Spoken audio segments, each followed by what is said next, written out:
You know how some days just start off weird? That was my 13th birthday. My name's Marina Clark. I'm 13 years old and I live in a little coastal town in Maine where most people fish for a living or retire early and drink themselves quiet. My dad used to be a Coast Guard officer. Retired now, but still walks around like he's in uniform. My mom mostly cleans up after him, literally and otherwise. And my little sister Callie? She's 10, meaner than a jellyfish, and always watching for a moment to strike. But that week, they were all acting strange. It started 2 days before my birthday. My mom brought home these fancy lemon shortbread cookies from the town bakery, the kind she usually says are too expensive. Then she offered me the last one. The last one. Dad didn't yell once that night, not even when Callie spilled orange juice on the couch. And Callie? She actually let me pick the TV show without complaining. We watched what I wanted, and she didn't even throw a cushion at me once. I remember lying in bed that night thinking, maybe this birthday will be different. Maybe they finally see me. They even bought me a new dress the next day. Well, not new, but new to me. Soft navy blue with white buttons down the front. Mom said I looked nice, which is about as high as her praise ever goes. Dad didn't grunt or scoff. Callie just nodded and said, "You look like someone who gets invited to stuff now." I didn't know what that meant, but I chose to take it as a compliment. When I came downstairs on the morning of my birthday, the kitchen smelled like cinnamon and toast. There were balloons taped to the fridge and even a candle stuck in a plain pancake. "You ready for your surprise?" Dad asked, finishing his coffee in one long slurp. I nodded so hard I almost knocked over my juice. "Good. Go put your shoes on." We drove for about 20 minutes down winding, cracked roads I'd never paid much attention to before. Then they made me put on a blindfold. I giggled at first, heart pounding, thinking maybe they rented a boat or planned a real party after all. "We're here," Dad said finally. They led me by the elbow across creaky boards, the smell of fish guts and salt water getting stronger with each step. "Okay," he said. "You can take it off now." I peeled off the blindfold and blinked into the gray morning light. It was a dock, not a regular dock either, but one of the busted old ones on the edge of town, half eaten by salt and barnacles. At the end sat a sagging little shack that looked like it hadn't held anything alive in decades. "Surprise," Callie said flatly, already turning to walk away. I laughed nervously. "Wait, what is this?" Dad didn't answer. He just shoved a box of crackers into my arms and turned around. "Have fun," Mom muttered without making eye contact. Then they were gone. Just like that, the old shack door creaked in the wind behind me. I stood there on rotting wood, holding crackers and wearing that dumb blue dress, listening as their car engine faded away.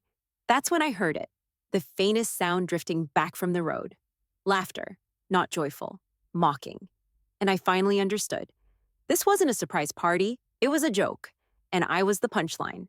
I stayed in that shack for maybe 20 minutes, maybe less, long enough for the cold to settle in my arms and my hope to bleed out like a slow leak. The place smelled like mildew and old bait, and the floor had a soft spot that creaked like it might give out. I didn't cry, though. I just stood there, trying to feel something. Anything. Eventually, I stepped out onto the dock. The wind whipped through my hair and made my dress flap against my legs. I looked around, but the road was gone behind the dunes, and the tide was creeping in, slow and steady. I didn't have a phone. My parents never let me keep one. Said I wasn't responsible enough. No money. No way to call for help. Just my shoes, a too-light jacket, and the box of stale crackers they gave me like it was a picnic. So I started walking. The path was jagged and full of little stones that cut through my soles. I tried not to make noise when I winced, like someone might hear and think I was being dramatic. My ankles ached. My eyes stung from the salt in the wind. I thought about turning back, but back to what? After a while, I stopped trying to figure out where I was going. I just kept moving. My mind sort of floated above me, disconnected from my body, like I wasn't really there, just some shadow girl walking alone on the coast. Eventually, I saw smoke curling into the sky from behind a hill. Not big, just a soft column, like someone burning brush or boiling something on a stove. I followed it like it was a string pulling me forward. That's how I found Jeb Holloway. He lived in a squat little house made of driftwood and tin. Looked like it had grown out of the rock instead of being built. There were crab traps stacked in neat piles and a black and white cat sleeping on an overturned bucket. Jeb came out when he heard me crunching over the gravel. He was old, like really old, with skin like tree bark and eyes the color of storm water. "You lost?" he asked, not unkind. I just nodded. Couldn't get a word out. My throat felt locked. He squinted at me for a long moment, then opened the screen door. "Come on, then." He didn't ask questions, just handed me a mug of water and pointed to a chair. I sat, fingers trembling, and watched him shuffle into the next room to make a call. When the police showed up, he met them out front. I listened through the screen. "Girl walked too far from where she belonged," he said. That was all. They didn't ask much else, just loaded me into the back of the cruiser and took me home. I remember staring out the window the whole ride, wondering if they'd be worried, if maybe now they'd finally take me seriously. But when we pulled into the driveway, nobody ran out to hug me. Dad stood on the porch with his arms crossed. "Jesus, Marina, it was a joke," he said before I could even step out. "You're overreacting." Mom didn't meet my eyes. She just looked past me. Callie was sitting on the steps, scrolling on her phone. When I walked past, she looked up and grinned. "Fishing birthday," she said with a snort, then held out her phone to show me the picture. Me, blindfolded in that stupid blue dress, standing on the dock like an idiot. The caption read, "Marina's big catch." That's when it hit me. It wasn't a mistake. It was never a lesson. It was entertainment. And I had been the show. By the time school started again, everyone already knew. Someone had taken the photo Callie posted, me in that blindfold on the dock, and turned it into a meme. They added fake fishing gear, a big cartoon fish flapping next to my face. Someone else edited it to say Dock Girl, like that was my superhero name.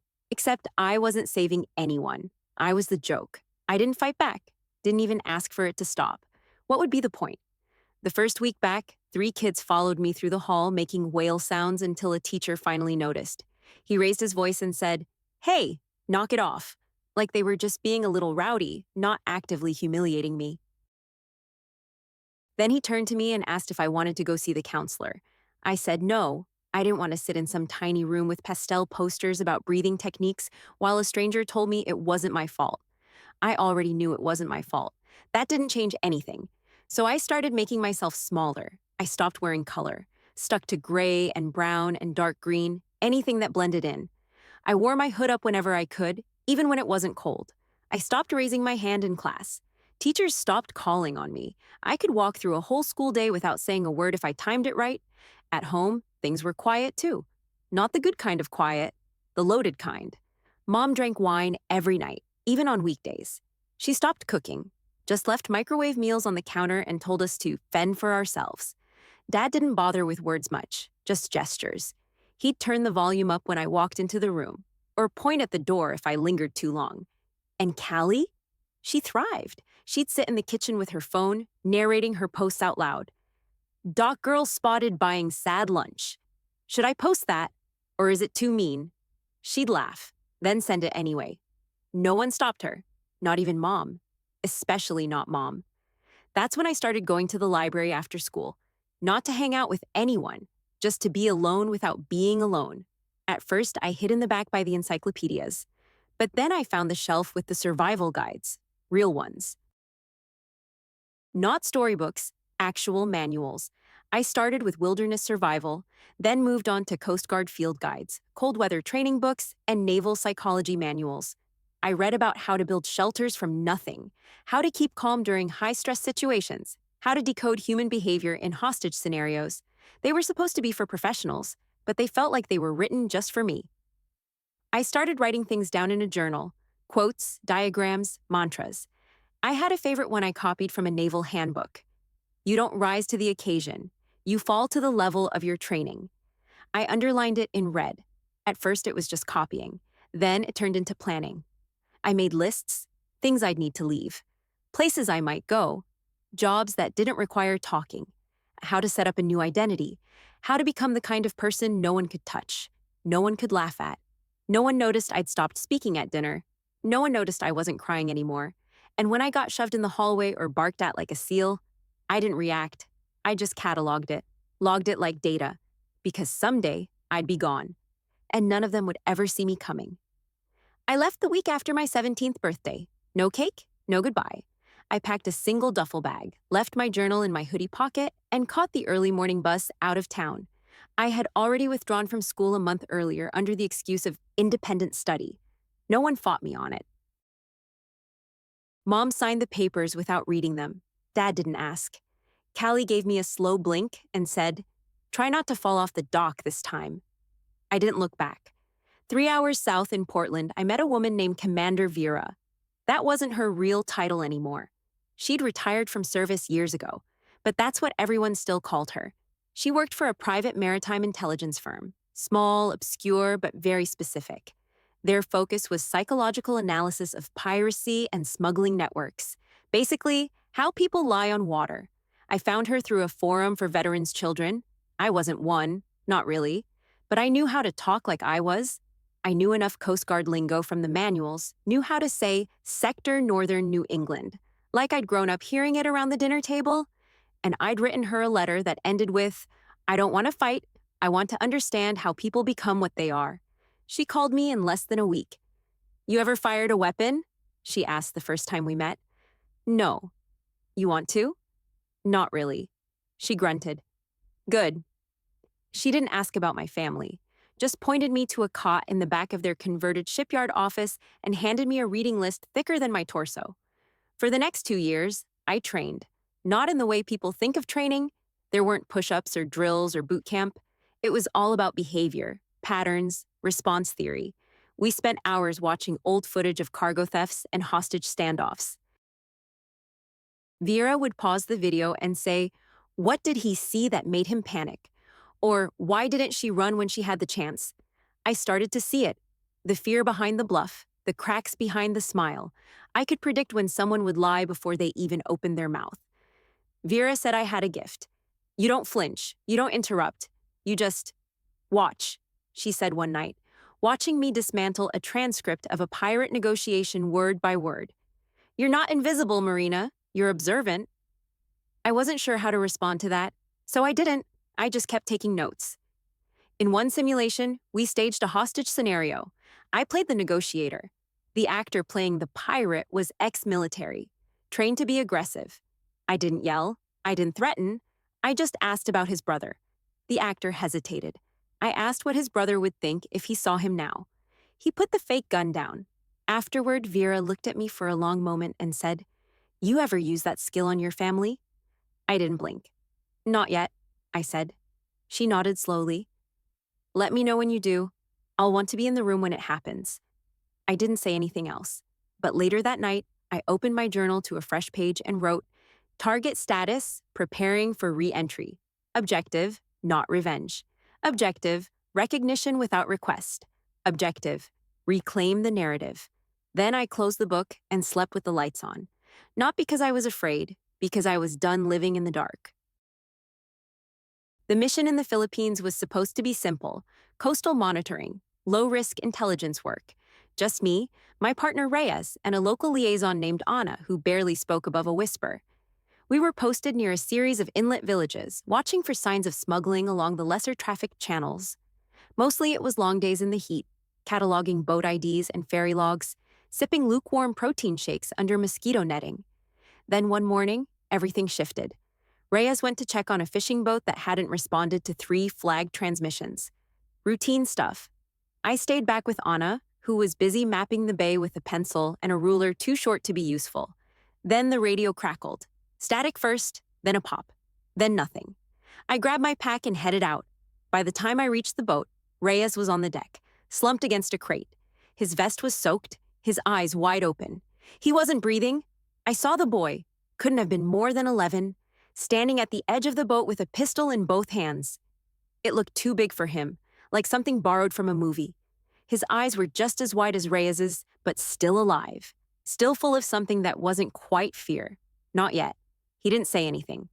Neither did I. I didn't move, just looked at him. Eventually, the gun slipped from his fingers and clattered to the deck. I didn't run to Reyes. I didn't scream. I just stood there until someone else came. Backup arrived. The boy disappeared into custody. The body was bagged, statements were taken, reports filed. In the official version, it was labeled a non-target fatality due to local instability. No mention of how slow the blood moved, no line for how quiet everything was afterward, like the world had turned down its own volume. That night, back at the outpost, I sat outside the hut with Anna, who hadn't asked a single question. A little girl with bruises on her arms came to the edge of the clearing, barefoot and silent. Anna called her by name and handed her a protein bar. The girl didn't thank us, just took it and ran. I watched her disappear into the shadows, and I thought, that could have been me. Once. Vera found me later standing barefoot in the mud. She didn't say, "I'm sorry," or "It wasn't your fault." She just said, "The war's not out there. It's what you carry." And for the first time, I believed her. It wasn't about Reyes, or the boy, or the mission. It was about the echo, the way abandonment follows you, the way humiliation disguises itself as control, the way cruelty sneaks into the cracks left behind by people who should have loved you. I didn't cry, not for Reyes, not for myself. But that night, I opened my journal and wrote, "Pain is not the enemy, repetition is." Then I closed the book and slept without dreaming. I came back to Maine quietly, like someone slipping into church late, hoping not to be noticed. My knee was the reason on paper, an old injury that finally caught up with me during a stormy dock landing exercise. Vera pulled me aside after the debrief and said, "Honorably discharged. Field recommendation attached. You'll always have a place here." I nodded, thanked her, and said nothing else. Truth was, I didn't want a place anymore. I wanted ground. I wanted something that didn't move beneath me. So I went back, to the coastline that raised me and starved me and spat me out. Back to the crooked clapboard houses and rusted-out trucks, the diner that still served weak coffee and suspicious pie, and the shoreline that hadn't changed since the day I was left on that shack. The Clark house wasn't an option. I drove past it once just to make sure. Still there. Same peeling paint. Same sagging porch. Probably same bitter coffee burning in the pot. I didn't stop. Instead, I found my way to a little cottage that had belonged to my mother's estranged mother, a place no one had spoken of in years. People called it the Storm Widow's Shack, a grim little place that sat on a bluff just before the rocks turned violent. The deed had my grandmother's name and a scrawled note. Transfer to Marina Clark upon passing. Do not notify others. I hadn't even known she remembered me. The roof was half gone, the floor creaked with every step, and the old propane heater was rusted through. But it was mine. And buried in a sealed metal tin under a loose board in the bedroom closet, I found the letter. It wasn't long, just a few sentences, written in shaky cursive. "If you're reading this, I'm gone. I wanted better for your mother, and I didn't get it. I wanted better for you, and I fear no one gave it. If you don't shield her, no one will. Make something new here, something safe." That was it. No love, just truth. That night, I lit a candle in the corner and sat on the floor, tracing the words with my fingers. Then I looked around the rot and cobwebs and decided this would not be another place people forgot. I got to work. At first, it was just patching, windows, floorboards, walls, but then it became something more. I painted every room with colors no one in my family would have picked: sea glass green, storm sky gray, and warm gold like the inside of a cabin on firewood nights. I named it Crosswind. Not a shelter, not a clinic, just a place. Women started coming slowly, a neighbor's niece with a black eye and nowhere to go, then a girl who aged out of foster care and couldn't stop clenching her fists. Word spread without flyers, no therapists, no forms, just hot meals, silence when needed, and a roof that didn't leak. People asked, "What kind of place is this?" I'd shrug and say, "Just somewhere to stop before the next thing." No one ever asked for credentials. We didn't talk about trauma. We pulled weeds, cooked soup, painted furniture. We learned how to sleep with the doors unlocked. One night, I found a woman named Ruth standing at the edge of the bluff, looking at the sea like it owed her an apology. "You thinking about jumping?" I asked gently. She didn't flinch. "No," she said, "just waiting for the part where I feel like I belong somewhere." "You're already here," I said. She blinked hard, then nodded once. That night, I wrote in my journal, "Built from the same place they tried to break me. Proof that something else can grow here." And it did. Every day. One woman, one room, one breath at a time. The letter arrived on a Thursday. No return address, no stamp even, just hand-delivered to the Crosswind mailbox in that uneven handwriting I hadn't seen in years. Callie's. I recognized the loops in the lowercase y. She always wrote like she was in a rush to be done talking. I didn't open it right away. I put it on the kitchen table and made tea. Then I swept the porch. Then I reorganized the pantry, just to avoid looking at the envelope with my name written, like it meant something. When I finally opened it, the words were short, plain, like always. Dad had a stroke. He's dying. You're listed as the only legal next of kin and medical proxy. We can't make decisions without you. The next page was shakier, her voice again, but less certain. I know things were bad, but please don't let him die alone. I'm not asking for forgiveness. I'm just asking for help. I read it twice. Then I printed the whole thing, folded it cleanly, and slid it into a manila envelope. I didn't write back. Instead, I filed paperwork with the state: legal renunciation of healthcare proxy, rejection of caregiver status, and formal removal of next of kin designation. It took 3 weeks and 3 notarized forms. I included a statement. This individual was not and has never been my legal or emotional guardian. I decline responsibility. I sent a copy to the hospital, one to Callie, and one I kept in my drawer at Crosswind, just in case someone ever asked again. But eventually, I agreed to a visit, not because I owed anyone anything, but because I wanted them to see. Callie and my father arrived one overcast afternoon in early fall. She pushed his wheelchair up the gravel path, huffing like the weight of it was more emotional than physical. His face was slack on one side, his mouth slightly open. He couldn't talk, just stared, barely blinking. Callie looked older, tired. Her mouth was tight the way Mom's used to be when she was about to say something cruel but thought better of it. I let them come to the front porch, but I didn't invite them inside. Instead, I gathered the women of Crosswind, Ruth, who now handled the bookkeeping, Lena, who'd painted every room with her bare hands, and Sam, our new arrival with burn scars and the steadiest voice I'd ever heard. We stood there like a small, quiet wall. "This is where you live now?" Callie asked, looking past me toward the house. "This is where I build now," I corrected. She opened her mouth, but I stopped her with a raised hand. I turned to the man in the chair. His head lolled slightly, like he was trying to recognize me and failing. "You don't die here," I said, voice level. "You don't get to taint this place with your ending." No one spoke, not even Callie. I pulled out the manila envelope and handed it to her. "Legally, this is over," I said.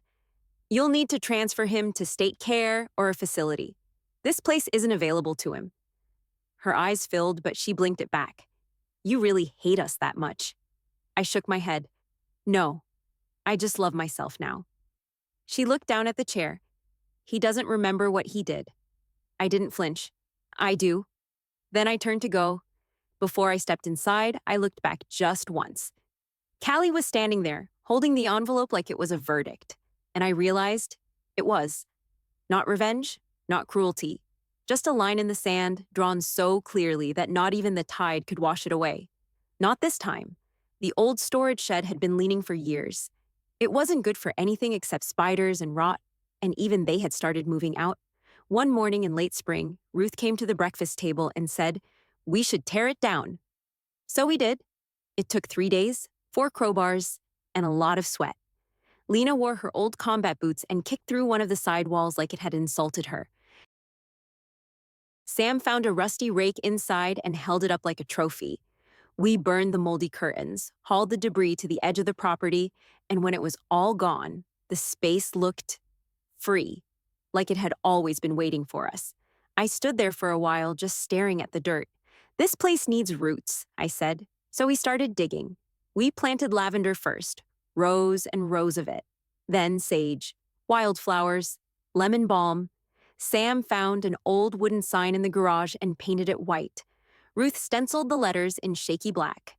"Nothing buried here stays buried." It was the first garden I'd ever helped build. We didn't use any official design, just memory and instinct. Some women cried while planting. Others just worked in silence. When the last bed was finished, I knelt by the edge of the stone path and pressed my palms into the earth. Not as a prayer, just a moment. For the first time, my skin felt clean without having to be scrubbed. That same week, a local reporter came by, said she'd heard about the House for Women from someone at the food bank. She was young, probably fresh out of journalism school, wearing a denim jacket too stiff for comfort. "Is this a shelter?" she asked. "No," I said. "A nonprofit?" Not officially. Then what is it? I looked past her toward the garden. The sign stood crooked but firm. The breeze carried the faint scent of mint and sage. It's a place, I said finally. For anyone who was told to be quiet when they should have been protected. She didn't write that part down, but the article ran in the Sunday paper 2 weeks later, under the headline, Crosswind, a quiet haven for women who've had enough. After that, the letters started coming. Most were folded sheets with no return address. Some typed, some handwritten, some with pressed flowers inside. One just said, "I'm not ready yet, but I'm glad you exist." One envelope was addressed in that same looped handwriting I hadn't seen since the legal forms. Callie. Inside was a note, unsigned. "I hope you're not angry forever." I stood in the kitchen reading it, the kettle hissing behind me. Then I walked outside to the garden, lit a match, and burned the letter in the fire pit. I didn't flinch, didn't cry. When the paper turned to ash, I turned the soil over it and planted a fresh marigold. 2 weeks later, my father died. No one called. I found out through a short obituary in the town circular. No funeral details. Just a black and white photo, a year too old, and 2 dry sentences about a former Coast Guard officer remembered by family. I didn't say anything to the women. I didn't speak his name. Some things don't need graves. They just need distance. And flowers. The book started as a journal entry. It wasn't meant to become anything. Just a sentence I scribbled late one night after Ruth had a panic attack over a broken plate and Sam sat with her on the floor until dawn. We don't survive for revenge. We survive so we can open the door for someone else. After that, the words came like water. Not a memoir. God, no. I didn't want to relive the details. Didn't want to make it about names or events or those exact moments. I wanted something useful. Something that could help someone else walk out of their version of a dock shack and never look back. So I wrote a guide. Not a professional manual, not a healing workbook, a field guide. Crosswind, Surviving Cruelty, disguised as family. Each chapter had a title and a truth. Silence is not safety. Humiliation is not a lesson. They taught you to shrink. You get to expand. I wrote it like I was talking to the girl I used to be. The one who still thought maybe next birthday would be different. The one who mistook crumbs for kindness. The one who had to walk herself out of a dock shack barefoot while everyone else laughed. I didn't put my last name on the cover. Just, by MC, I wasn't hiding. I just wanted the message louder than the author. The women at Crosswind read drafts as I printed them out. Ruth underlined passages. Lena added margin notes like, yes, and more of this. Sam drew tiny storm clouds and suns beside the paragraphs that hit the hardest. We sent the final version to a small press in Boston. I didn't expect much, but the book found people. It showed up in library drop boxes, at shelters, passed hand-to-hand at women's centers, even one tucked into the backseat of a Greyhound bus. A few months later, we got an email from a community group in Wisconsin asking if they could use some of the chapters in their workshop. Use it all, I replied. Don't ask next time, just share. Crosswind expanded slowly, not through investors or grant money, just women bringing other women. We fixed up a second cottage a mile down the road, called it North House. Then someone donated a greenhouse. Then someone else donated books. One night, a new arrival, a girl with red streaks in her hair and silence so heavy it seemed to push down the air, stood in the doorway of the main house and asked, "Is this place really for people like me?" I looked up from the soup I was stirring and said what I always say now, "Especially for you." She nodded once and came inside. Sometimes we get people who leave after one night. Sometimes they stay a year. No one asks why they came. We just keep the porch light on. I don't get letters from my family anymore. Not Callie, not my mother. And even if I did, I wouldn't answer. Not out of hate, out of peace. One morning, before dawn, I stood outside on the gravel path with a mug of tea in my hands. The garden was just waking up. Fog curled along the trees, soft and harmless now. I wasn't waiting for anyone, just listening. Listening to nothing. To the stillness that finally didn't feel like punishment. Later that day, I wrote the last line of the field guide. I'm not better than them. I'm just free. And I meant it. The book was done. But the doors, they'd always be open. Because every time someone new stands in the dark, blindfolded and afraid, Crosswind waits on the other side, with light and quiet and room to begin again.